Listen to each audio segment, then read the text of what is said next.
Everybody call me Tam, so. Welcome, ladies and gentlemen, to Just My Thoughts podcast. I'm your host, the unapologetic asshole, KC Carson. I got a special guest host with me today. Some of y'all might know her by Tamara Walker. I know her by Tam Telling Tales, and she is going to be here and talk to us today. Welcome to the show. Thank you, Casey. So, what we want to know is, do we really want the truth? Do we want honest feedback? And this applies to a lot of different areas of life. You know, I know for you, you are the person who gives us this feedback on movies and you do these reviews, but are you giving us 100% honest feedback when you are doing your movie reviews? Listen, did you just go right into that? I'm just going to go, I'm going to just dive right into it. Listen, Sometimes. Yeah. Yeah, sometimes you got to fill out who it is that you were talking to. Oh. Because everybody don't want honesty. You know, sometimes people want validation. And sometimes I'm going to give that. That's BS. And then other times people will truly want to know your honest opinion about stuff. And I'm going to give it. You know, and so I communicate differently with different people. Because, yeah, I sometimes I know, like, okay, this is somebody that's going to receive it. And then I know other times it's going to be somebody who looking for validation, and I might not give it. And then it's going to be somebody that if I do give them honesty, I just got to be prepared that they may not want to talk to me no more. That's okay. It's part of the game. Iron sharpens iron. You got to understand that everybody don't deserve your honest feedback. They deserve the honest feedback. That's the only way you get better in the business that we in. Iron sharpens iron, and that's a real thing. That's so right. When you got a lot of people in your camp, and I see this all the time at premieres. I hate going to movie premieres, and you in the audience, and it's like, oh my God, this is horrible. The sound is bad. Do you see the boom mic? Do you see this? Oh my God, this is that. And then after the premiere is over with, we go out in the lobby and it's like, oh my God, this was the best movie I ever seen. This was amazing. You are the greatest writer, the greatest director, the greatest producer. I mean, Tyler Perry ain't got nothing on you. And it's like, damn, you just said this shit was terrible. Okay, well, I will 10 say minutes this. ago. I will say this. I'm not that person, right? Like, I do definitely believe that I can keep my mouth closed about stuff, especially if you didn't ask me. You know what I'm saying? Like, I can go and see something and be like, okay, this wasn't my favorite thing. And I don't feel a need to go and be like, and then let me tell you what had happened. The boom mic was in the top of the screen. And I don't have to do none of that. But if you ask me, I'm gonna check your temperature. I'm gonna be like, what we doing here? And most times, if somebody come and genuinely ask you, it's because they really want to know. And those are people that I'm gonna have those conversations with. But again, not everybody wants that, right? And so I just be like, listen, let me tell you the things that I enjoy. And most times, people can read it from there. They like, okay. She wasn't too crazy about it. You know what I'm saying? So I believe we need the honesty. We need to be transparent with each other. We do need honesty. We do need. How else do you get better? Like at the end of the day, don't just praise me when I scored 75 points. That's true. On the night that I shot 2 of 22, I had 9 turnovers, and I was getting my ass kicked on defense. I couldn't check nobody. I only had 9 points. Be like, listen, let's watch this film. You missed a defensive assignment. You kept reaching for the ball. You made a bad pass here. That was a terrible shot. Like, be real with me about it, because at the end of the day, that's what's gonna make me better, and that's what's gonna make me grow. And you gotta be one of those people who are receptive to what's really going on. You got to be real about it. Like I always say, Dennis Reed is one of those people who I would compare to like a Kevin Samuels. The delivery is not always great, but the message is usually on point in a lot of areas. And he'll tell you like, this was not amazing at all. This was not great. I can hear him saying that. The crazy part is like, damn, Dennis, this their big day. You told them at the premiere, like they just ended. They still got popcorn in the bucket.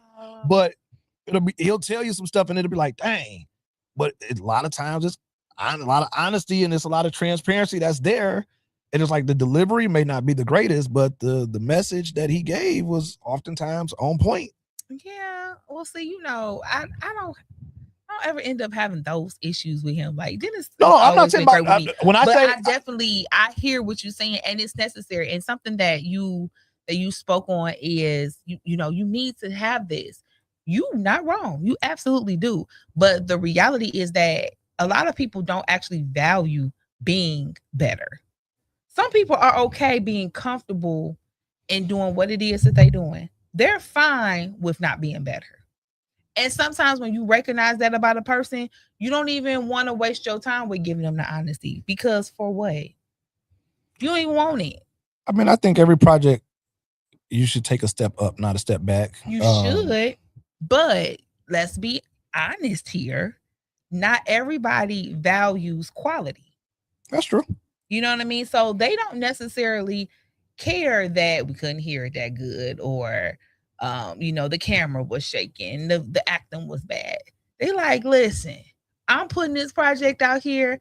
I spent $2 on it, and I'm trying to make 100. And if I make my 100, that's really all I care about. I ain't trying to hear nothing you talking about. No, I see that happen And a lot of sometimes times. you can read that off of a person, and I'm not willing to give my unsolicited opinions to them about their work. I'm not gonna bother. I think when it comes to quality, I used to say, I know you saw that or you heard that, but I don't know all the time if every ear and eye is trained the same. Yeah. So sometimes I think some people are naive or ignorant to what's going on and they just don't know. But I think at that point, you need to have people around you who you can ask questions to, and you can, you know, hey, you can really tell them, be transparent with me about how you feel about this. Where are we going with it? So I know, like, Renika McQueen is a straight shooter. She shoot from the hip, like. So I hit her up, Queen, tell me what you think about this, what you feel, and she'll sit down, we'll talk about it. I've done that with Kamal and some different people, and it's like, I think you need people who will be real with you. Don't just sit here and tell me like it's great. Pull out your inner 5-year-old and be like, hey, why did this happen? Even when you read somebody's script, like, well, why? Why did she go to the store and we showed her going to the store, buying a bag of chips? Like, what did that have to do with the movie? Yeah. Well, I don't know. Well, why are we filming this and wasting time and money and wardrobe and hair for this? Like, what is it? What's the significance behind it? I don't know. Like, now y'all just got a bunch of scenes that are pointless. And it's like, I think that I try to do it myself. Like, I think from what I did from one project to the next project, like, I try to fill in those gaps and those holes. I mean, when you got a team of people, I got Future, I got Jen, I got Kayla, I got Mo, I got missing somebody, Tez, that'll say, hold on, Kay.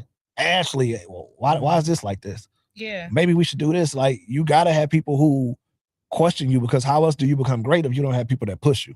I wholeheartedly agree with you. Right? But there has to be a desire for better there already embedded in you. You want to do good work. You want quality. So you're going to ensure that you have people around you that will help you get to that place. The reality is that not everybody really values that. I think at this stage, the way the movie world is trending, you get into a place where you really got to do good work to start making it, because it was that Tubi was like the laughing stock of independent movies. And it was like movies where people were making a lot of money off of their mistakes. And the Tubi groups were pointing it out. They were laughing at them. And you were like the butt of the joke. And it was like, hey, but I made 300,000, so I'd be a butt of a joke on a $12,000 movie. And I understood like where they looked at it, but it was like, it's only so long that people are gonna feel that way. Now, I think the audience is like, okay, y'all been around for a while. We expect better. And the audience is shifting. You're getting more and more people who don't watch Tubi movies who are watching Tubi. You know, and so you want to be able to provide a quality there, you know, and it takes people around you being honest about the things that you're doing well. You the person. The things that you're not doing well. You are the person. And you know what? And I had those conversations. You got it. I definitely had those conversations. But this is one thing that I feel that happens when it comes to honesty is that, and this is not just in the film world, it's just in regular communication with people. And that is, we sometimes think that honesty has to be ugly, right? And that's not always the case. And that's where we kind of lose people's willingness to even listen to you, is when we decide that we don't care how we deliver it. We just gonna say it any old kind of way. And I'm gonna give you an example. I don't like lemonade, right? That could be an honest comment. It's not actually. I like lemonade. But let's say I don't like lemonade. That's an honest statement. But then if I go and I say, ugh, lemonade just tastes like piss in a cup, and it just, it's so bitter, and I can't, yeah, that was honest too, maybe that you don't like lemonade, but look at how ugly I made it. And people don't always want to hear all of that ugliness. Sometimes they just like straight shooting is cool. I don't like lemonade, and that be enough. I mean, I think some of the honesty has to be there where you're there to help. So I know Crystal and Denzel did Worth More Than Gold. And at the theater, they had a couple audio issues. Me and Denzel got a good relationship. Like that's like my little brother. We talk, we kick it. Me and Crystal got a solid relationship. So the next day we talked and I'm like, hey, just so you know, if you need some help with this, this, and this, reach out to this person. If you need help, I'm gonna help you with this. Yeah. Because at the end of the day, when you put this out, I want you to put out what is considered to be a quality project. I want it to be your best. And if you don't know, now you know that you can do this and you can go this route. It wasn't about an ego thing. It wasn't to belittle or demean. It was like at the end of the day, we all probably got the same goal of making money. And it's like, you got to have a quality project to make money. And from that, it was received to me with open arms. It was, saying receptive. We kicked it about it. We talked, and it was from there. And it's like, I think as a community, everybody got this mindset of who's the best. And it's like, it's hard to say who's the best because how do you measure it? Where with Jordan, he was 6-0 in the champions, in the finals. He finished with this amount of points, but then you got LeBron who, ended up superseding him in points. You got Bill Russell who got more championships. So it's like now that debate is based off of what somebody else feels. So if you make, and why can't we all be great? Rocky and Janae make a lot of faith-based movies. If you in the faith-based movies, you're gonna be like, they are the greatest. But if you are in the horror movies, you're gonna be like, they ain't even that good because they don't make horror. So it's like, it's all subjective, and a lot of people don't look at it like that, but it's subjective. Even when you think about how many people don't get along in the movie industry, and it's like, at the end of the day, this is like music. People can sit here, watch your movie, it go off, and watch Kamal movie, that go off. We watch Lisa Brown movie, and when that go off, you're gonna watch another person's movie, and it's like, it's enough money for everybody to make it. Like, what's necessarily the competition for? It's confusing to me. It really is. I don't know, and I don't really, at this point, I don't really even try to understand it.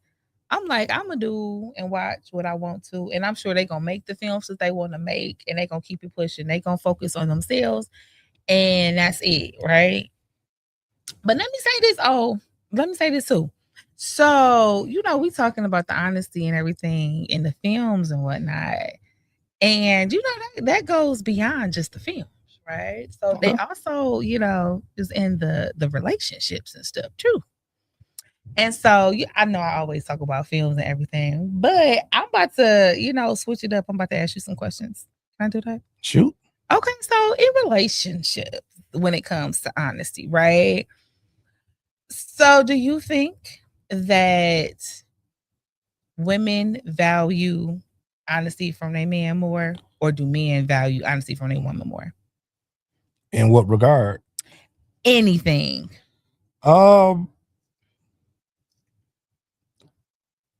Yes and no. So I think with women, I think they want to have a choice, right? So you meet a chick, you at the bar, you got a girlfriend. If you tell her, like, look, I got a girl, we may be, it may be a happy situation where y'all ain't on bad terms, but I like to play a little bit. If you tell her that, I think she'll respect it more because now you're giving her a choice to decide on whether or not she wants to do this. I think with guys, to a certain extent, what they don't know don't hurt them. I think when it comes to women, they may ask you like, do you like my outfit or do you like my hair? And when you tell them no, that's probably a kill them. But at the end of the day, I think it should be respected, because at the end of, for me, it's like, I don't want you with me and you like a clown. I'm gonna tell you the truth. Like, that outfit ain't it. You need to change that. But see, why you gotta say it like that though, KC? I mean, again, I'm unfiltered. Like, so a lot of times they gotta know who they with. Yeah, you know I'm probably not that person who's like I don't always say it the most politically correct. I am who I am. Do you volunteer honesty though? Yeah. Like without it being somebody asking you the question. I do. These are just my thoughts. It's my opinion, right or wrong. And if you don't agree with it, it's cool. Okay, so I'm gonna give you this scenario. Your girl, she walk in an outfit that you don't like. She don't ask you if you like it or not, but you don't like it. I'm gonna tell you. Are you gonna tell her you are? It's my opinion. I'm entitled to it. Now, whether or not you agree with it is on you, but have to share especially if we going out together, like, come on now. Okay. And it depends on what's wrong with it too. Like, it's times where you're like, hey, this just a little bit too sexy. You need to be a little classier for this event, or this color scheme ain't doing what you probably think it is. We want to change this up. It can be a lot of different things, but I'm a different kind of man. Like, I tell people all the time, I'm controlling. So you're controlling? Yeah. I don't want to be with a woman that don't want to be controlled. Okay. So I want your hair to be a certain way. I want you to dress a certain way. Like, I want your nails to be a certain way. Like, I'm not gonna lie about it. So tell me about what that looks like for you. Like, controlling for me. You're honest. I don't date women who don't wear lingerie. So I expect you to wear lingerie for me almost every day. Every day. Does it have when you're to be like, when you're on your cycle, I understand Mother Nature and I'm considerate. But when we're saying on an average, I want you to dress up. I'm a very visual person. So I like to see what I like. You don't have to pay for it. I provide it. You don't have to wash it. You can throw it away because it's only good for 1 or 2 wears anyway. So I don't care about all that. I was just going to ask you, like, can the lingerie be repeated, or do you throw it away? Like, you can get a package every month. Like I said, the money, I ain't tripping on it. It is what it is. Okay. I don't want a woman that's going like nails. I don't like stiletto nails. Okay. Like, they just super, super pointy at the end and just do something to me. I don't like it. It's certain hairstyles I'm not into. Okay. Now, what I like to see, I'll pay for. Come on, honestly. So if I want you to wear, if I like, I like wigs. I like. That's a thing. I like curls. I like certain colors. So again, I'll pay for it. Switch your hair. It's just who I am. You know what? That, while to somebody that might sound, bad or mean or whatever the case, but it makes a whole lot of sense. It like reminds me of something that my dad used to do, my granddad. Like, if he didn't like something, he was very strategic in that he never would like come and say anything bad, but he will provide for you what he liked. Like, I've noticed that he would do that for my grandmother. He would do that for my mom. He would do that for me. Like, so yeah. I like and when that. it comes to like, I mean, I'm a real picky person. It's certain food I like. So, like, I'm not that guy who you make dinner for me and you like, babe, how was it? And I kept spitting in the napkin. I'm like, this is the best meal I had. I'm not gonna do that to you. Okay. I'm gonna be honest. I'm like, it really wasn't to my satisfaction. I prefer for you to maybe do it like this or for you to do this. I'll be real with you about it, because who finna keep dealing with this for like long term? For what? You be wanting to have what you want done right. Yeah, that makes sense. At the end of the day, and again, have you ever had a situation where honesty cost you a relationship? Like, they was like, okay, this is just too much. KC done said something to me, and it might have been his truth, but it pissed me off, and I'm done with him. It happens to me all the time. It does. Yeah, I'm okay with it, because at the end of the day, I'm loved and hated for the same reasons.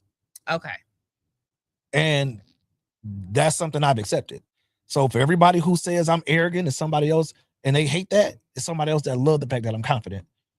For everybody who say I overdo it and I wear too much jewelry and I dress up too much, it's somebody else who be like, hey, you put that shit on. Every time I see you, you put effort and energy into what you got on. Mm-hmm. So if you don't like it, it's okay. Like, we don't have to be friends. Like, me and my sister get into it all the time. Just like, you didn't have to say that. I'm like, well, I said it. It is what it is. Like my parents know, like I'm gonna be vocal and say what I think and what I feel. And hey, I don't live with y'all. Y'all don't take care of me. So the most you can say is you probably should go home. Like, all right, I'm out of here. See y'all. Your parents, they put you out before? Huh? They put you out before? They're like, you might go home because you shouldn't, like, you can't say like, I'm that person. What was that? Why did I get married? Checkmate. Like, I'm that. You're her. Hey, I'm going to say what I'm going to say. Okay. So, yeah, I'm cool with that. Okay. Well, I mean, when it comes to honesty, I do feel like it's necessary, right? But at times, a little tact can be a thing. You know what I'm saying? Like, no, I won't say you look stupid as hell. Like this, what you got on look like just horrible. You like a clown. Like, oh, I'm not gonna say that, but I'll tell you, like, I'm really not a big fan of this outfit. You should probably consider changing this. It probably would look great if you wore this one. You know what? I'm mad at that. And I will be honest with you, and I will say that at a point in my life, I don't know that I would have been able to receive that message that well. I'd have been like, how dare he try to tell me what I should have on, and I don't know why I look good. But I think that in getting older and being a better communicator and receiver of honesty and truth, like, I'm gonna hear you out. I'm gonna want to know why though. Like, if you told me I don't like your outfit, what is it that you don't like? You know what I'm saying? And whatever the reason is, like, depending on where we going or whatever, I'm not changing my outfit. And it's like, the girl I date now, it's times where I tell her, like, I don't like that. And she's like, well, I like it. I'm like, okay, I mean, hey, but I'm being honest with you. I don't care for it. And I'm a person, everything I give, I can take. That's what's up. That's one thing about me. Don't like I'm a person who can handle everything that's given out. So I don't wear my heart on my sleeve. I'm not super emotional where I can, say what I want to say, and then you say something to me like, I don't like the Yankees hat on. You got, oh my God, ain't nothing wrong with this Yankees star. Okay, like, I can deal with it, but I am very comfortable with the man that looks back at me in the mirror.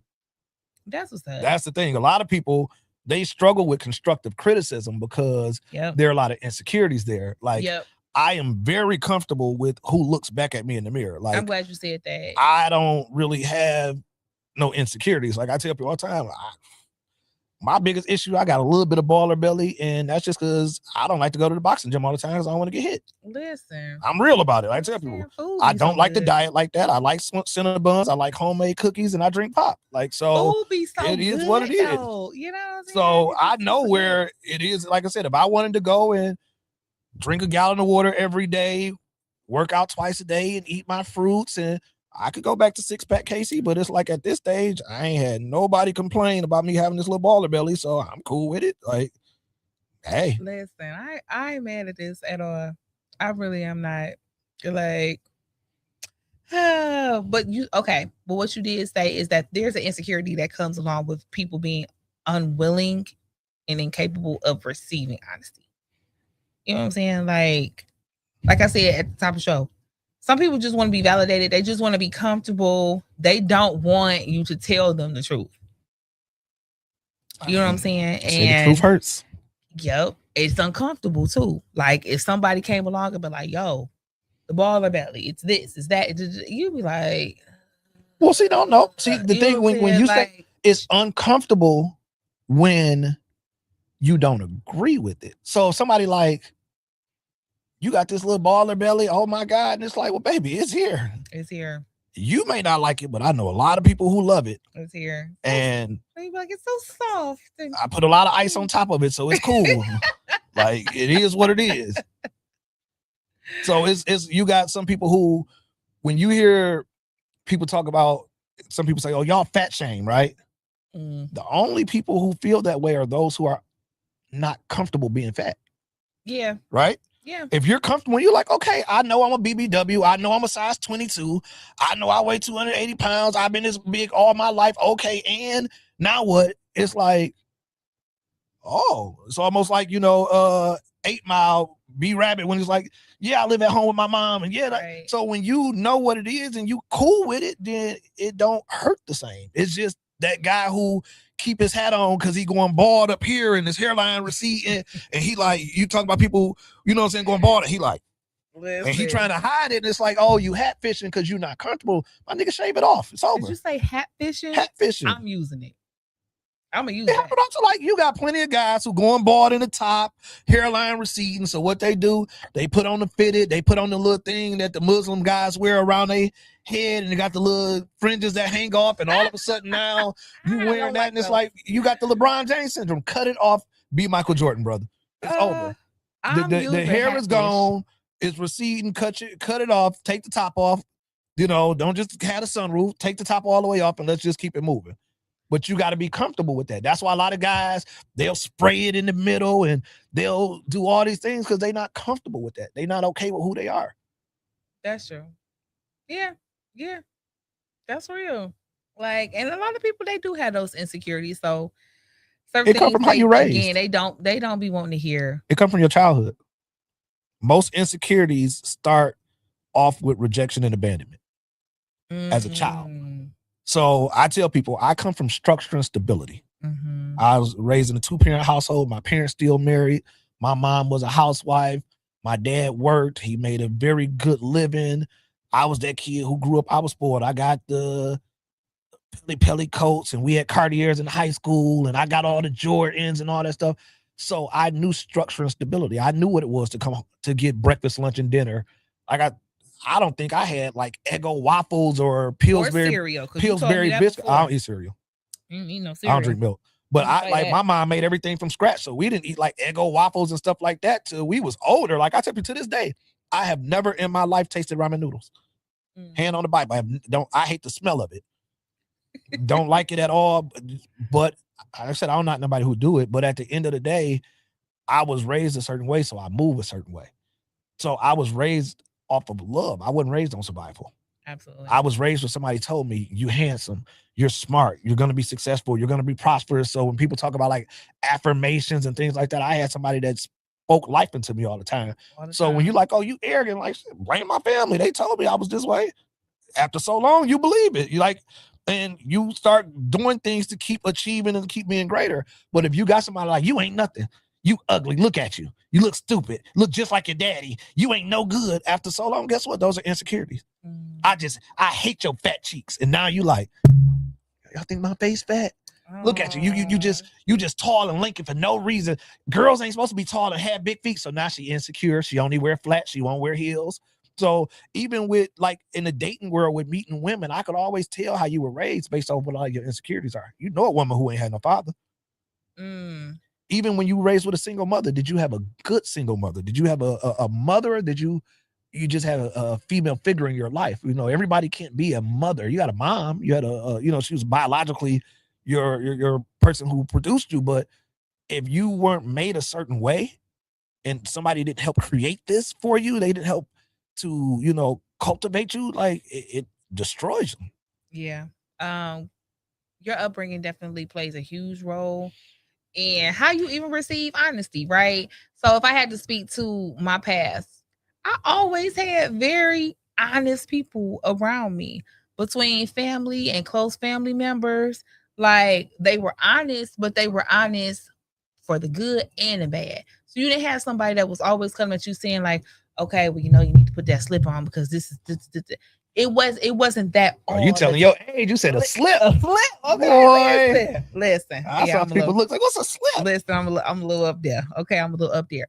But I say that to say that those same people were also the ones that when you were good, they made sure to tell you that too, right? And I think that there has to be a balance when it comes to honesty. You just absolutely hated everything. Like, honestly, you don't like everything. And the only time that I hear your honesty is when you are giving a critique. That's how you get to a place where people are just like, man, I ain't really trying to hear them because they just trying. And you have to. So feel bad. I'm not a very emotional guy, right?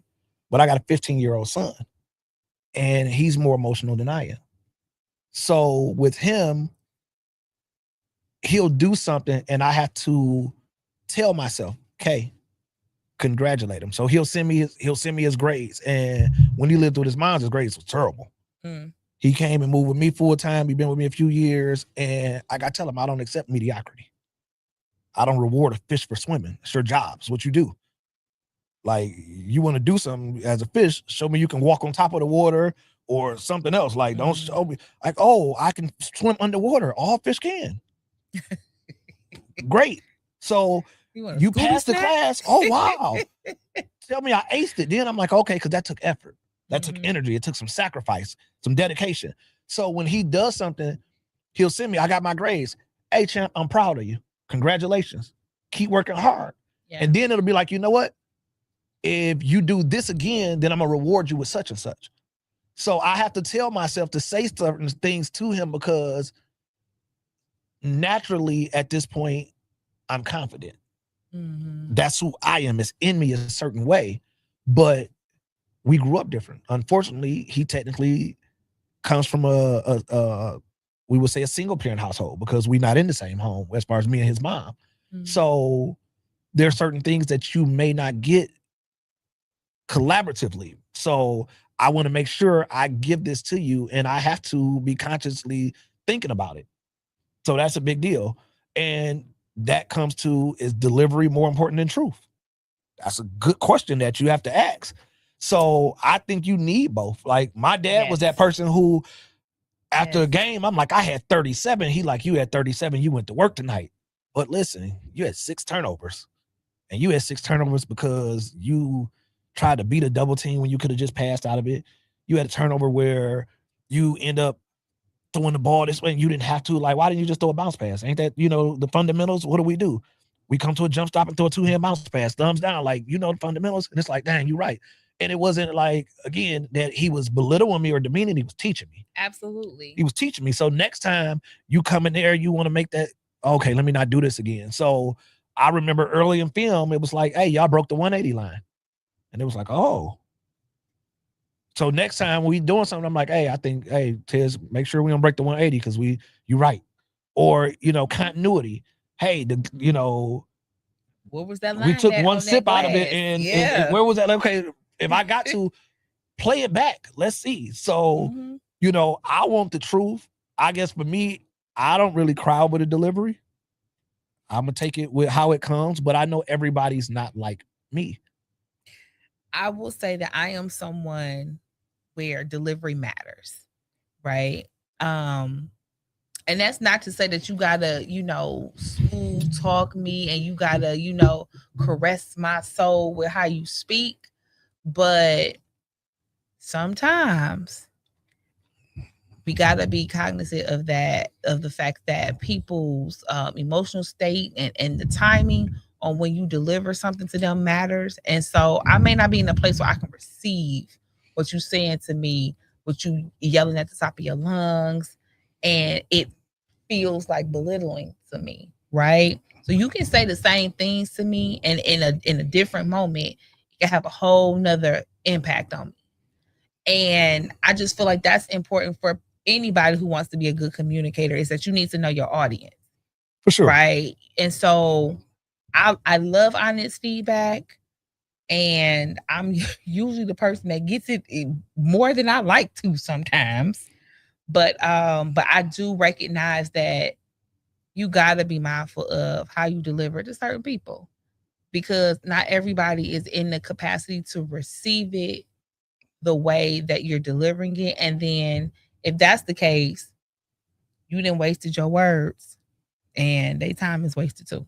So it's called knowing your personnel. So as a businessman, and then like I tell people, I got a resume in coaching. Like I coach basketball all the way up to the college level. And as a coach, there are certain kids or players that you can grab by the jersey and tell them, God damn it, you ain't playing hard. Yeah. He kicking your ass out there, scoring that wheel. Get out there, strap your nuts on and play hard. And he gonna be like, you know what? I'm willing to run through a wall. And that just fired me up. Yep. And it's somebody else that if you do that to them, they're gonna break down mentally. They're gonna become emotional and distraught, and you just lost them. So you got to understand where if you a person and you have to get it out, it might be like, God damn it, Tam, you getting your ass kicked on defense. Listen, you are a better player than this. We work every day at this. Remember this drill we did? And we do this? Why do we do it? So we can get right here in this moment and we can execute. And now you got to pat them on the ass. Go out here and show them what you made of and do better. And you got it. So you have to understand how to positively reinforce. And it happens in the movie world. A set is difficult. It's intense. It's a lot of hours. It's a lot of moving parts. And everybody is there. And some people are going to make mistakes. Things are going to happen. How do we solve the problem? You know, do I sit here and yell and scream and cuss everybody out right now? Or when we done, do we have a meeting at the end of set today and we address what happened? If I cuss everybody out right now, I'm probably not gonna get the best of everybody for the rest of the day. Yeah. So it's like sometimes you gotta, suck it up and hey, we're gonna pivot, we're gonna fix it, and then we'll come back to the drawing board at the end of the day and figure out what went wrong. This is how we're gonna be better tomorrow. But then you got people again. Do you understand how to run a business? Do you understand how to communicate? Like a part of communication is emotional intelligence and recognizing when and how to talk to people. And you got, like I said, as a guy, you do that with women. Yeah. You got to know if you one of them ones, you got to know like how to deal with different women, different situations. And you want a certain outcome. You better know. You got to make sure you got to talk to her right. Talk to me nice. You know what I'm talking about? And so I ain't gonna say talk to me nice. Listen, talk to me nice. Get way more honey that way. I'm gonna talk to you where you at. Talk to me nice. Don't talk to somebody where they at. Real talk. I recognize this, and probably more so in the work world, is don't meet people where they at. You know what I'm saying? It depends on the situation. Because like when you're talking about women, certain men can maneuver a certain way, and it's just we have that opportunity to be blessed. Talk to me nice. Some guys can't do that. Talk to me nice. Because it's like it's a lot of people that put up with a lot more from me. A lot of women will put up with a lot more from me than they would average everyday guy. KC, we know this. So you don't have to play on the same. It's not an even playing field. We know this. That goes without saying. It's not an even playing field. There's certain things that a woman is going to tolerate more from a certain type of man than she is from another. We know this. If we gonna be honest about it, you can get away with a whole lot more when you are somebody who says, I'll pay for your lingerie to be changed every day, versus the guy that's like, yes, let's go 50-50 on all of the bills. You get a lot of women way more from you. The man spank all the bills and lingerie. Oh yeah. Like I done had a lot of people inbox me and they comment like, oh my God, I couldn't imagine a man telling me what to wear. And I'm like, well, you can't imagine a man telling you what you wear because you ain't got nobody that's after you. Nobody's seeking after you. You not highly sought after. Like, don't nobody want you. Options. You ain't gotta do that. You ain't gotta say that, sir. But I'm just saying. It's again, I'm honest. But that's very honest. You know what I'm saying? Like, this is not just women either. A lot of people have no options. Like we have this mindset, and it's this stigma that goes around this lie that, oh, I can get a man. If I wanted a man, I can get a man. Like, baby, no, if that was the case, everybody would be married happily ever after, living in this fantasy world. Most people don't have a lot of options. They don't. Most people are not highly sought after. Okay, I will say this. I think that a lot of people do have options. It just don't be the options that they like. Listen, a lot of people have no options. Oh, I don't know nothing. Listen, you know how many women have never got flowers? How many women have never been on a formal date? How many women have never been on a vacation where a guy took them out of town and paid for it? How many women have never had a guy send flowers to their job or edible arrangement? And so when you talk about like options, it's a lot of women who don't have options now. Just because somebody told you that they want some pussy don't mean that you got options. It means that person thought you were fuckable. Ooh, that's the honesty. There's a big difference between, and women have this, they get this the hard way, because what happens, I say this all the time, men age like wine, women age like buttermilk. As you get older as a woman, your value decreases. It's just what the age, especially if we're talking about looks. I'm being honest. So what happens, women have this thing where it's like, oh yeah, I still get guys that come after me. Yeah, because they want to knock you off. because you're fuckable. They're not trying to take you out. They're not trying to spend time with you. They're not trying to court you. They're not trying to pour into you emotionally, financially, and spiritually. They just want to knock you off. So a lot of single moms, unfortunately, they're fuckable. They're not wife material or somebody wants to take them serious. It don't happen like that. Okay. Well, you know, when it comes to honesty, I guess that's your honesty. It's just on my that thoughts. topic, you know what I mean? It's real. You're gonna be unapologetic about it too. It's Okay, real. And then you got a lot of, and I'm just not gonna just take this shot at women. A lot of guys never get to being him, right? If you're a mediocre guy and you don't take care of yourself, you don't take care of your hygiene, you don't endeavor to be great in anything, you're never going to be highly sought after like that. You're never going to get that girl that you really want, that you see that's the Instagram model and on the For You page, and this girl is out here and she looks amazing because she don't want to be with you and you don't take care of yourself. You overweight, you out of shape, you don't go to the dentist and get your teeth taken care of, you don't go to the doctor and get checkups normally. Like, they don't want you either. Well, thank you for the balance. I appreciate when you say, I tell people all the time, guys were like, women only like men with money. Well, you should be a nigga with some money. You should get that bag, because at the end of the day, you can't ask for the things that men with money are asking for, and you ain't got no money. Listen, it's a song. The girl said, money make me come. It do. Listen, we live in the world that we live in. You pay like you weigh. That's just part of the game. It's a very important thing. And that's the honesty that, unfortunately, a lot of men don't want to own. And women sometimes act like they don't want to say out loud. But the truth is that all of that stuff matters. And I say this all the time when it comes to the dating world. I consider it a report card, right? Maybe you don't do this one thing very well and you didn't got a D or a F in it.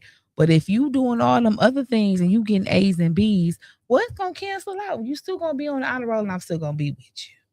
You know what I'm saying? And so that kind of plays a role when it comes to dating.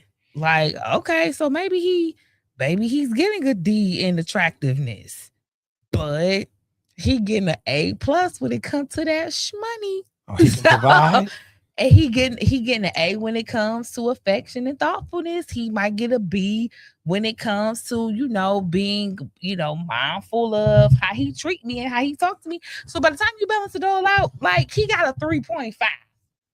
That's fair. Very, very much so workable. Like, we in that thing. But you got to be honest with yourself and know what your downfalls are. You got to know what you don't do well. You got to know where you may lack at a little bit. You got to be real about that. Be real with yourself. Yeah. Like I tell you all the time, I don't lie to my doctor, my lawyer, and myself. Everybody else, I might not owe my honesty, but when I look in the mirror, I'm never going to lie to me. Because everybody lie. I'm not going to lie to myself. Your doctor and your lawyer. My doctor and my lawyer. I might lie to my cousin about something. I might not give you the truth. I might, whatever. But I'm gonna be real with me about it. Listen, them is words to live by. You understand me? I can tell myself, like, your lawyer or yourself. There's times where I be like, damn, you ain't have to say that. That was bold. That was crazy. You didn't have to say that. Because I mean, if we gonna be real, we all do some whole ass shit sometimes. We do. It's real. We Everybody don't want to accept it and be real about it. We all do some whole ass shit sometimes. It just happens. But I'm a realist about what goes on with me. Like I always say, you ever seen Paid in Full? Mm-hmm. Guys all want to be Mitch. They want to go in the club and give all the girls hugs. They want them to say their name on the mic. They want all the guys to slap fives with them. Mitch had the Rolex. He had the chain. He had the, he had the gold side with the BBSs, James Bond joint and all that stuff. Guys want that. They want to feel that. And a lot of niggas will never get that. You will go out and be invisible for the rest of your life. You will never get that. But you ain't putting in enough work. So for me, if I go somewhere and don't nobody know who I am, that means I ain't working hard enough. Come on in. That's how I look at it. KC. If I go somewhere and don't nobody come speak to me, don't nobody give me a hug, don't nobody slap five with me, I'm like, damn, they don't know who I am. I take it personal. Like, damn, I ain't working. I got to figure something out. Future, we doing 3 videos tonight. We put new videos out because they need to know who I am. It's just plain and simple. I got to do better. So a lot of guys will be like, like, my man, you are the stock guy at Walmart. You drive a 2009 Chevy Impala. You stay in a studio apartment. You make $33,000 a year, and you okay with that. You don't want no better. They're not gonna know who you are, bro. They're not. You don't do nothing that stands out. And you do not get to make the commands. Oh no, that guy, he make 33,000. But see, that guy there, he needs to understand that the likelihood that you're gonna get the cash doll, pretty Breas of the world, you're gonna get those high quality women that the Lori Harveys that are sought after, and like, that's not gonna happen, my man.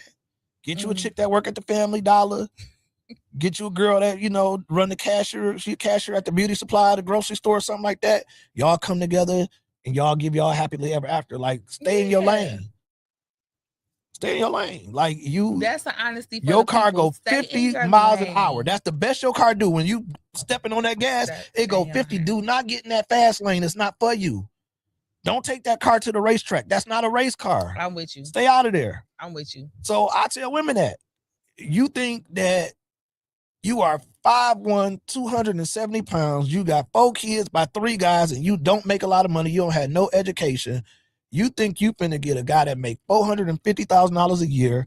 He got a 6-pack. He's 6'4". He got a 12-inch dick. He gonna fuck you all night long. He gonna shower you with gifts. You ain't gonna never have to work again. He gonna be a great father to your kids. It's probably not gonna happen. It's like hitting the lottery. I would just like to say that I feel like most women in those predicaments don't feel that way. Oh, they're not you aiming one of those? for that guy. Oh. I don't think that the women are aiming for that guy, but I do think that the men, they got the most standards. I think that the men who don't have it all together are the ones who are always seeking the ones that they don't qualify. So I'm gonna tell you something. I think that women really do have an understanding that guy's not gonna be my guy. That's right. But this one right here, the Walmart guy, like, I think I want him. I think that women do have a better handle on that than men. No, I really do think that men will definitely go and try to get the girl that they don't qualify for. I'm gonna tell you something.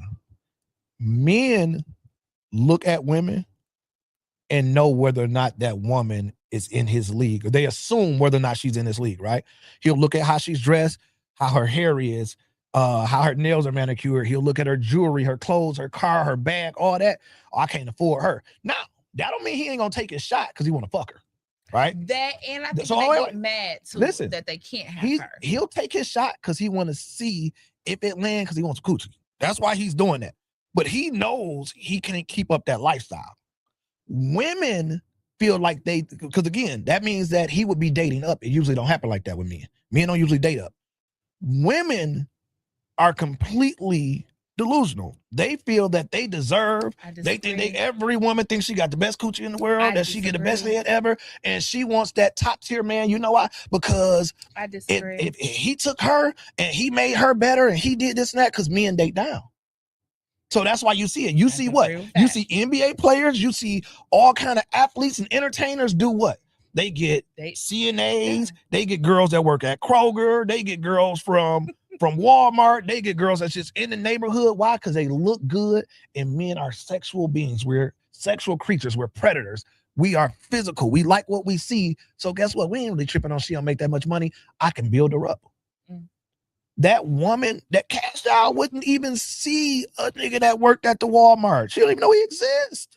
Exactly. You only see that in the movies. Exactly, though. But women not like that. That woman, she'd be like, I mean, what's the difference between me and Lori Harvey? Like, be real. I'm a bad bitch too, and you like, you're not a bad bitch. I don't think that they do that. I think, and the ones who doing that know that they got the big booty and all of the qualifications for the guys that's gonna come along and be like, How many of your friends single?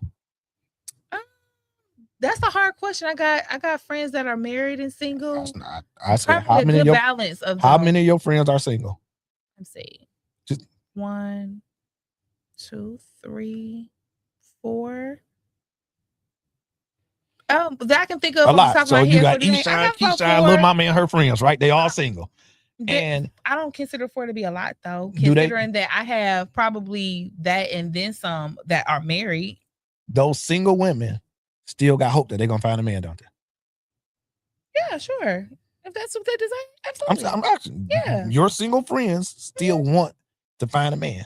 Yes. And they want a certain kind of man. I want a good man that's gonna provide for me, and he gonna do this and that. And it's like, baby, But do you consider that those things to be above and beyond? Because I honestly think that some of the things that women who are single right now desire to have are not things that are that big, that much to ask for. A man that can provide for himself is basic to me. You know what I mean? And I think that would be basic to my other friends who are out here looking for a man. So I don't think that the expectation is as high as it is for certain women. Like if you're talking about like the women that you described, those aren't really my friends, right? But the women that are my friends that are of a certain caliber, they are for the most part looking for men who are their equals. They're not asking for this man to be any more than what I'm already. You know what I'm saying? Like if I know that I'm an honest person, that I have values in my family, if I know that I make a certain amount of money and I can do certain things in my life already without you, and I'm looking for a man who can do the same, I don't consider that to be somebody who's looking for something that they shouldn't. And I think that most of my friends that are single are honestly just looking for something that is equitable. So they want somebody that's compatible in those areas. We want compatibility. You know what I'm saying? Like, and again, if the women that you're talking about, I don't know them personally. You know. So I'll say that I don't know them personally. You know some girls that make 36,000. Like I need to make $100 grand. I see it sometimes on the internet, or I hear men talk about them, but I don't engage with women that have that mentality. I engage with women who already have money in their bank accounts, who do nice things for themselves already, who own things, who have nice cars, who are honest, who do take care of themselves, who are fun, who are loving. And so when they go out and they're looking for a guy, so they check off all those boxes. They're looking for at least the bare minimum of that. You know what I'm saying? If anything, the amount of money that a man makes immediately is not one of the questions that they're even asking. But how are you functioning in your own life? How are you taking care of you? How are you taking care of your kids? What type of relationship do you have with your friends and your family? Those are the things that matter to a certain woman of a certain age, of a certain caliber. Because real talk, I don't need your money. I don't need your tangible things. So a lot of those other untangibles are you what's want important. Love. Huh? You want love. Like a lot of the modern day women are looking to be a great companion to somebody because I got all of the things. I got shoes, I got purses, I got clothes, I can eat. If you leave my life right now, my lights ain't getting cut off, my mortgage ain't about to go That's unpaid. A small demographic of people. And maybe I'm a part of a small pool, but those are the women that I'm dealing with. Those are the ones that I personally know. These are the women in my quote unquote single friend group. They're not the women that you described earlier. That single friend group, where do they hang out at? Because I always say, if they check off all these boxes, right? Mm-hmm. They got all these things going for themselves. Do they understand that the good Lord is not going to just have a man come knock on their door and say, "Hey, baby, I'm your husband"? You know what? Do they keep that? Now you said they got all these. They do. They got all these variables, right? Mm-hmm. Do they all keep themselves up? Yeah. Are they all appealing? All of them. All. Listen, I'm in my head. I'm thinking of a. Where your phone at? Let me see some pictures. Nah, How much time we got? Because I don't want to just. You just show me. Listen, I have my homegirl Tia Black did that. Okay, Tia was like, my crew. I'm talking about. She showed me a bunch of fours. Don't do that. Don't do that. A bunch of fours. Don't do that because don't do that. We don't know that they was fours just based off of a picture alone. However, what I will do is I will say this. I have a great group of friends. They might have great hearts, good personalities. Yeah, and then you got to understand too. They might look like the mama from What's Happening. But also older women who got a little bit more going for themselves understand that shoot, I might have to wait longer, and it's a possibility that I might not have what I want. and you end up being that's okay what I want to hear. that. Are they willing to settle? Because that'd be the real question. They not. And are they understanding that you're not going to get this? Because I won't settle. Can you get that? Yeah. So sometimes you may or may not. And if you can't, you won't settle because life ain't that bad without them. You know what I'm saying? Like, oh, that's a single woman quote. Listen, life ain't that bad without a man. No. And I hate when conversations about relationships go that way, where it makes it seem like if a woman is single, she don't want no man. She like that don't be the case. You can still be happy. You really want happiness. That's right. You want peace, and you want a certain level of joy, and you want to have it with somebody who wants those same things. But if a man comes along and all he's offering is the fact that he is a man, and he's not offering those other things, then no, I am gonna pass, and I'm gonna be okay with that. That's fair. You know what I'm saying? So, I definitely feel the need to kind of speak to that, because every single woman is not that bitter woman who hate men, don't want nobody, but they genuinely want to be happy in a relationship with somebody. And it's probably going to be even more fulfilling for both parties, because I don't actually need you for your things. You get to come and be with me and just enjoy each other's company. I think that's the most important thing of it. You know what I'm saying? And sometimes if you immediately have a discernment at this point in your life where you know that you can't get that from this person, you just go about your business. And you don't be unhappy about it. You won't be pissed off. You don't jump on the internet and make a post about it. You just move on, because there's other shit to be doing out here.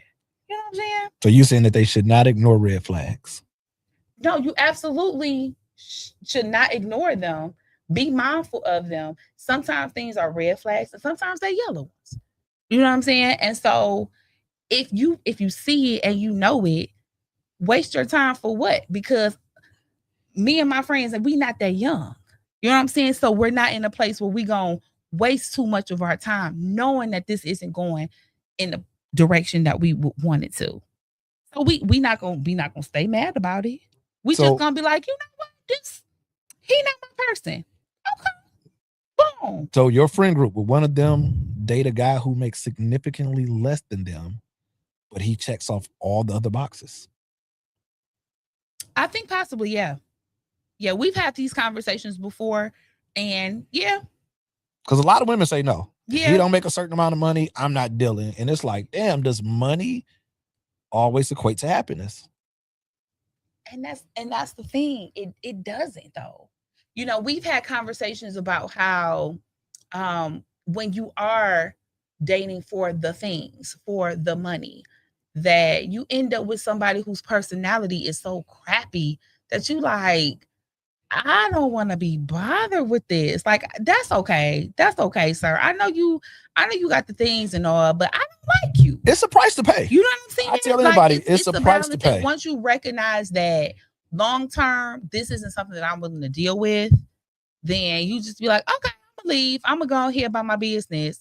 But I do want to combat this idea that because a woman is in her singlehood, that she's upset by it, or that she's bitter, or that she don't want a man. I didn't say she was bitter. I said she was lying. Well, but what I'm saying, not necessarily you, but I'm saying that there is that ideal that gets pushed pretty regularly when it comes to single women, is that they always upset, they always got attitudes. They don't want no man. They're inflexible. They just, you know, them modern women, they talk too much and they do all of the things. And what I recognize is that that's just so untrue for so many women. And I think that because you talk about it so much, that's what you attract. It's almost like that's actually what you like, because you're not even seeking out what it is that you claim that you dislike so much. I think it's the law of large numbers, though, because you have so many people that fall into that category. So when you talk about people who are women that are financially stable and doing well, you got to look and say, well, damn, it's a lot more people that's probably getting benefits from the government than it is that aren't. So when you start looking at some of the variables that you speak of, I hear what you're saying. Like, yeah, there are a group of us, there's a percentage of us who aren't like that. And it's like, yeah, it's a small percentage. And I'll tell women this. To deal with a high valued man, to deal with a man that makes a lot of money. Oh, that term. Okay. It is something that is not for the weak. Because high what I would say is it take a strong woman to deal with somebody like me. Okay. So, and I really try my best to stay away from the conversations about the high value and the gender, wars and whatnot. But here's the thing about the high value stuff, right? There is just so many things that come into play when we determine what is high value for an individual. Because high value on your level is one thing, but high value for somebody else is totally different. And you can be in two different lanes and still be capable of finding you a ideal mate, right? You got the ones who are celebrities, they on television, TV all the time, they live a certain type of lifestyle. Then you have the woman that's a nurse, her dude is a truck driver, and they have just as much ability to be happy in their lives as them celebrities up there with all of their money and fame. That's and whatnot. True. You know what I'm saying? And so when it comes to that conversation about high value, that nurse considers her truck driving man to be high value. You know what I'm saying? And so if we just kind of, I don't like that term. I would say I think that compatibility, the person that is most compatible for you specifically. I think a lot of times when people use the term high value, the truth is that you're talking about what do they fall at when we talk? Where do they fall out at when we talk about money? What percentile, what tax bracket are they in? And a lot of women have to understand that if you get a guy and he makes a lot of money, usually he busy. Mm-hmm. You know what I'm saying? Like, if I would say for me personally, I'm not a 9 to 5 kind of guy. Some days I'm 7 a.m. to 1 a.m. A lot of times I can tell, for people who know me, I live in this office space. I'm here all the time. That's what my life is. And what happens, money is a drug. What a lot of people don't understand, money is a drug. The biggest drug known to man. Stronger than heroin, cocaine, crack, alcohol. It's stronger than all that. Because you got people who chase it that never had it. I've never seen nobody addicted to heroin that never used heroin. And you got people that's addicted to money that never even had it, but they see other people with it and they become addicted and they're chasing it. And then if you had it, and you've lost it, it's like chasing that first high. You're always trying to get it. You're always trying to get more. You never heard nobody say, I got enough money, I'm happy. You got guys that had $100 million that still running businesses and still making more. So for women, you got to be careful what you ask for. Because if you want a guy that's going to be home at 5 o'clock every day and that you're going to be able to have dinner with, it might not be that guy. I tell you all the time, I'm never at home at 5 o'clock. That's very honest. I'm never that guy. If you want somebody who, it's like, where you're always busy, your phone's always ringing. It does. I'm chasing something. I'm trying to get somewhere. You got some guys like, listen, baby, I made $47,000. I'm happy with that. You got some guys who like, listen, like you said, I'm a truck driver. He might make $85,000, which is solid money. I'm gonna do my routes. I go from here to Cleveland and back 4 or 5 days out the week. I'm at home. We good. And I'm happy with what it is. We might get a couple of vending machines to have a little passive income and it's cool. And you got other people who's like, no, it ain't for me. It ain't. So for a woman who wants, she gonna be like, that's my high value man. And when he get off that road, he's gonna have a hot meal and all the things. Which is fair. You know what I'm saying? But you get those women who like, I want Like a lot of women, like, I would love to be with a NBA player, and it's like, you do know, 41 games a year he on the road. Yeah. Most of the time, your woman ain't coming while he on the road. You do know when the season is over with, guess what? He got to go to China for 6 weeks because he got a Nike endorsement, and they do stuff over in China. And he's cheating on you, and every time he comes home, you're going to need to have some documentation from him about whether or not he didn't tested positive or negative on the things. That part too. Now, what you get is you get a lot of women who will deal with all of that. Deal with all of that. Okay. Because I've had those friends too. Sir, when you come home, I'm gonna need to see them papers. I've had a lot of women who tell me, especially those who knew like the situation with me and my ex. And it's like, damn, she got allowance and this was handled. Like, shh, you can do whatever you want to. I ain't got to go to work. I ain't got to do this.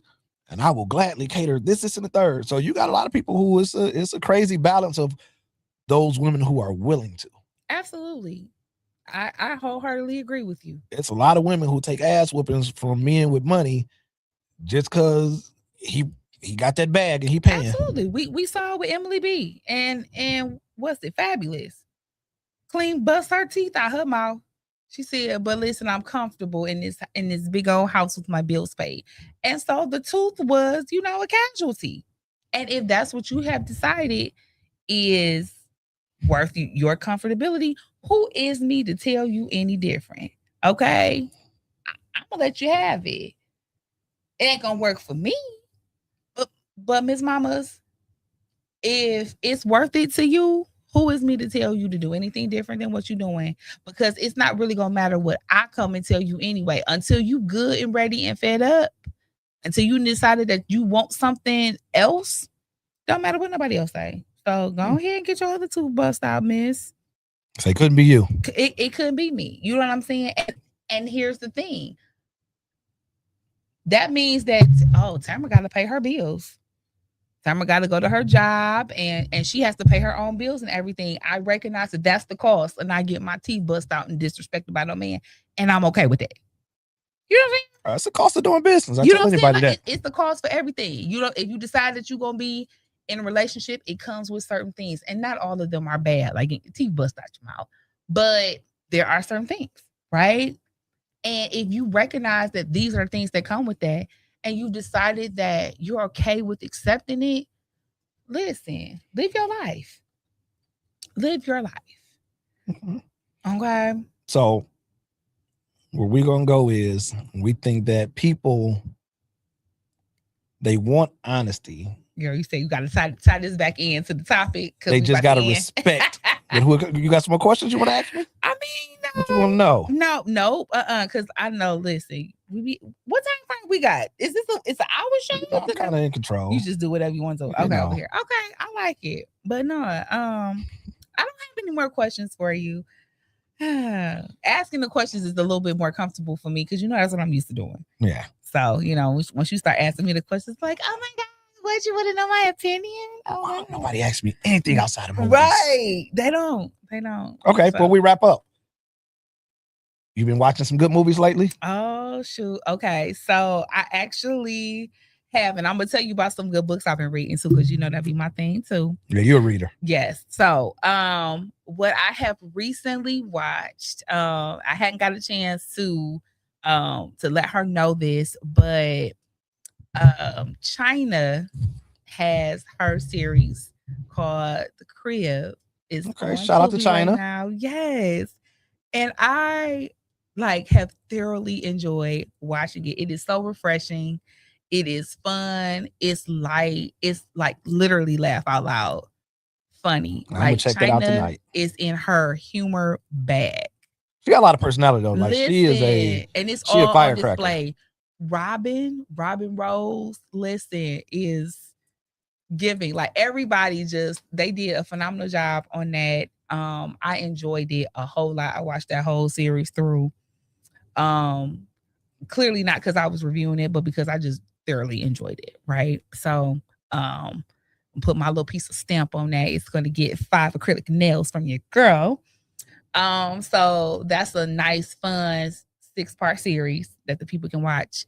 And of course, No Strings. Okay, No Strings is on Amazon Prime. And I don't know if the people know this or not, but I am an executive producer on this project. Okay. Can't whistle that good. Yeah. Oh, yeah. I don't be whistling that good neither. But y'all definitely got to check that out over on Amazon Prime right now. That is the first project that I've had the opportunity to be an executive producer on. Congratulations. Thank you so much. That's big. Okay. And I mean, we had a ball filming it, and just watching the people react and respond to the film was just like doing my heart so much joy. Because that's how I got my start. Man, let me tell you, like, we were in the theater and all you heard was people just like talking all the way through it. I was like, y'all got to watch the movie again, because y'all didn't talk through it. They was just reacting and responding. It was so much conversation that came from this film. I cannot wait for it to drop on the free site, because you know how y'all be doing. Y'all don't be wanting to go over there to Amazon Prime all the time and give the people that little piece of $2.99 or that $9.99, but y'all really should, because it's that good. Listen, and let me tell you who was in it. So we had King Wesley is in it. We had Diesel in it, DeJuan Ford, Marion Ham, KO. Money. I had a lot of people in there. Listen, KO is in it. Diamond Star is in it. Yeah, big budget. Vita Michelle. What you say? Big budget. Sir. Vita Michelle and LeQuashe. Oh my God. It was so good. So yeah, that's the other film I want to push and promote, because it's just that good. We're gonna check that. No Strings. I'm gonna ask you something real quick. Okay. Give me your 3 favorite female actress and 3 favorite male actors. Is this no order? Independent. Or just okay? So Brittany Michelle for sure. Love her. Vita Michelle. Okay. Is definitely somebody I just adore seeing on screen. She's good. And Ebony Tate. Solid. Like, I enjoy seeing her. I feel like she's so versatile. She can be the wretched ghetto girl, and then she can be the lawyer. And I just love how she just switches into those modes so effortlessly. So yeah, those are my 3 for the women. And then for men, listen, Javon Long, let me tell you something. Like, Javon comes from stage world, right? And I love to see him on stage. Like, he does great in film, and we see him more in film, but I love to see him shining, especially on that stage. He is really good. So I enjoy him. I really like King Wesley. Okay. King Wesley always makes me feel like he is that person in real life. Like, you not acting. You know what I'm saying? I love to feel that way when I see somebody on screen. And let me see. Another guy. Okay. Who I'm liking? Oh, dang. KC, you asked me too quick. I don't know. Okay, you got another question? It might pop into my head who I got. I just want to know who you like. That was it. You okay, so do I get to ask you the same question? You can. Okay, then same question. Your top 3 women and your top 3 men. Top 3 men. Brian Wilbert. You know what? That's my guy. Okay, yeah. He versatile. Denzel, Mr. 2 L's, and Q Hefner. You know, but then I probably go 5 because I got a sleeper. A lot of people will be like, okay, I ain't know about Deuce Anderson. Okay, that's my 3rd. Deuce, my guy. Shout out to Deuce. 3rd. Yep. Deuce is good as hell for me. Yeah. And I think my 5th person would be Kamal Smith. Yeah, man. Kamal give you something different. So that would be my 5. And then I got a couple honorable mentions that I would throw in there, but that's my group. That is that's dope. That's a good talent right there. Deuce is like my Will Ferrell.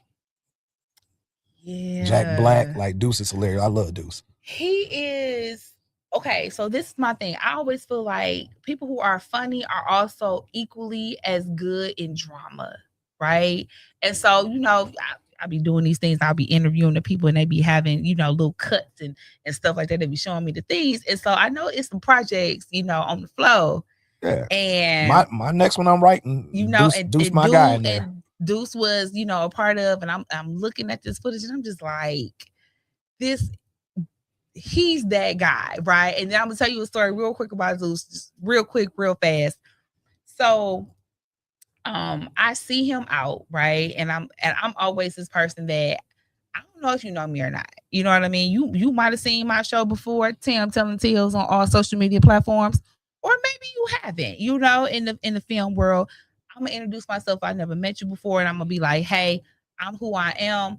When I met Juice, I told him, I was like, there is a role that I see you in. I said, the script ain't written yet. We ain't casting for it or nothing, but it's your role. Like, I see you in this because I like him that much. That's crazy. I'm so glad to say that. Oh, dang, I don't know if I can say that right now. I would just say that, things happen the way they supposed to happen when they supposed to happen. So shout out to Deuce Anderson. No, I think my favorite, my three girls, that's a little tough, but my favorite, Nunu Thurman, my favorite. I don't even know how I left her off my shout out to Nunu. Nunu, my favorite. I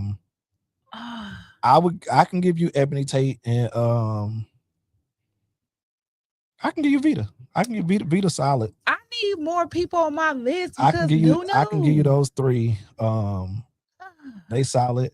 So before I let you go, give me a must watch right now.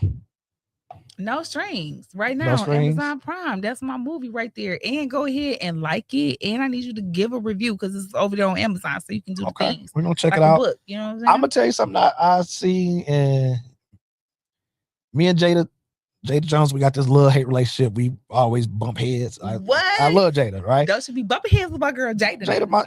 Nothing but love for Jada, right? I'm a critic. Mm-hmm. But us, I take my hats off. I tip my hats. Like, that's one of the ones. I watch stuff like I watch Power, I watch Snowfall, and Us is entertaining for me. She check a lot of boxes. Like, the writing is good, the aesthetics are good. So the hunching is good. Shout out to her. They be hunching real good on us. Okay. Oh, they hunch good.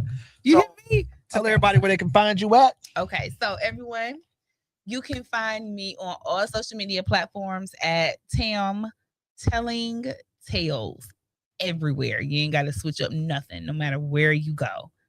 So, yeah. Okay. Well, we're going to shout out our sponsors. Of course, we got Pretty Me 360, Society Nightclub. Shout out to my man, DJ Lish. Okay. Of course, Stone Jungle Apparel. They can find us everywhere. I want people to know I am looking for sponsorship. We're accepting it. You can hit us up at KCCarsonProductions.com, KC Carson Productions at Gmail. That's how they can find us.